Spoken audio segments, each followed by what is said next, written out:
Hello English learners, this is Learn English with Brandon. In this video I want to talk to you about teaching grammar in the modern classroom. This is kind of a hot topic for a lot of different teachers out there. Standardized education was being developed in the late 1800s, early 1900s, I believe. It was the Kodak method, um, or Zodak. I don't exactly remember, but I believe it's from New Zealand, and this is something that has evolved over time. In the United States, we say that we've structured education in order to get people to go to school, to get people to go to work, to basically prime them or prepare them for the 8-hour day. You get on a bus, you go to school, and you do something for 8 hours, and you get back on the bus and you go home. When you are done with school, and you're an adult, you get on the bus and you go to work. You go work at a blue collar industry, meaning factories or something similar. And then you get on the bus when you're done with work and you go back home. So this is how we kind of describe the structure of education in early United States, the early 1900s up to the mid 1900s. It wasn't until the 1940s, after World War II, that the United States moved into what we call a white collar society. White collar. Just think of the shirt collar that's white. Think Wall Street executives. Um, think finance industry. These types of things. Okay? Now, society is always changing. Actually, everything. Everything on this planet is always changing. There's nothing we can do about it. I'm quoting David Attenborough, but he said that change is the only constant on this planet that we know of. It's the only constant in the universe, meaning it is always happening. Yes, change. So, how does that relate to education? How does that relate to the way that we deal with students? Well, if everything is always changing, then that means we as educators need to change our methods continuously. No two students are alike, and that means that teachers need to be incredibly flexible. Now, you're watching me on YouTube, and you can easily say the same thing about teachers. No teachers are alike.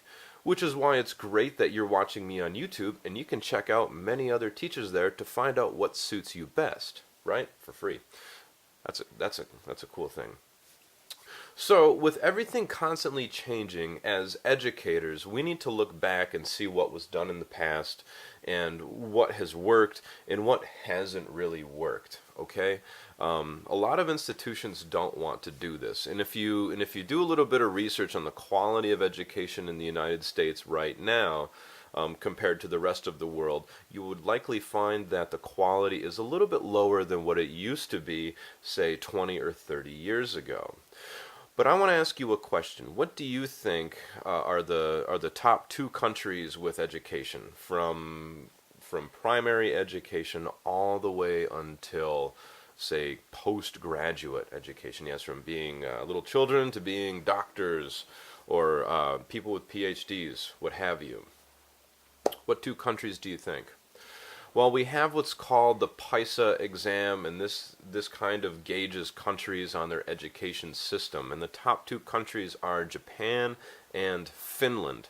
Now, I want to focus on Finland. And the reason why I want to focus on Finland is because they were the worst on that list. They had the worst education standards and they had failing schools. But they did something very, very interesting over roughly a 15-year period to fix this problem. Teachers within schools collaborated with each other. The successful teachers went to the unsuccessful teachers and they said, well, this is what I'm doing. Maybe you should try this. And between the schools, they did something similar. Schools that were doing better than other schools, the teachers from those places went to these other schools and they helped the other teachers. Okay? This sounds really nice. if you spoke about it before it ever happened, people might say that it just sounds too ideological and it can't happen. However, this is what they did, and their results were amazing. It's wonderful, and it's a very beautiful thing, because it just, again, this is just one more thing that proves what human collaboration can do, and it was done for the success of the children and for the future of the society in Finland. But let's talk about the results, because this is what's getting me closer towards teaching grammar in the 21st century. This practice resulted in less class time, less testing, and less homework. What? That doesn't make sense. How do schools become better and they have less homework, less testing, and less class time? This doesn't make any sense. Well, what they do is they feed off of the engagement of the children. The children have a lot more autonomy on what they're studying, and they have many different ways to explore what they are trying to learn. Now, this is important, and if you are an educator, you know that this is incredibly important, to keep your students engaged, right?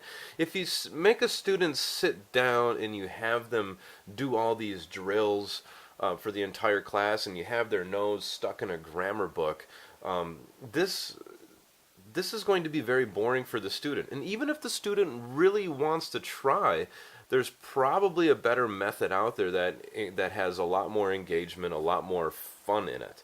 Okay? Now, teaching grammar is a complicated subject. But with language, what is the first thing that we learn? We learn how to listen, and then we learn how to speak. Okay? And I fully agree that and I fully believe that if you learn how to listen and speak well first, then grammar will be incredibly easy. Okay? Which is why I think 80% of your time should be spent listening and speaking. Okay? For self-study, we have certain methods that I've talked about in other videos on how to do this, and I would suggest that.